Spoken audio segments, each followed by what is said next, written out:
Ето, показвам една ябълка. Само погледнете, това нещо е съдено 64-та година. На достолетна възраст е вече.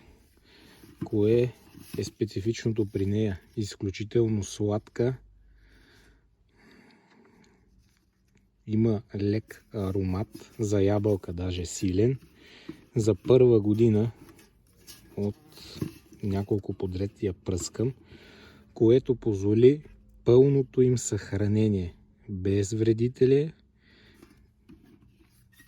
абсолютно годни за съхранение и за консумация вече са годни. Изглежда прекрасно на дървото, леко червенина. Там, където са обагрени от слънцето, са по-червени към върха. Така. Третирани са по различни схеми. Пръскани са с инсектициди, фунгициди.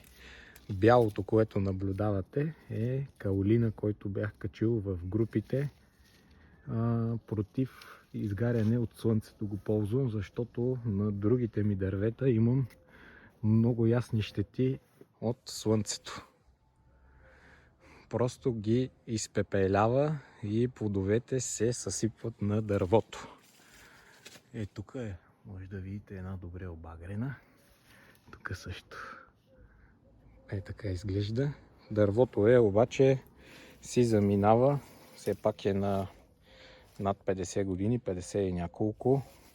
Опитваме се да полагаме някакви грижи, но колкото и да се стараеме, всяка година го варосвам, излиза, че грижите са недостатъчни.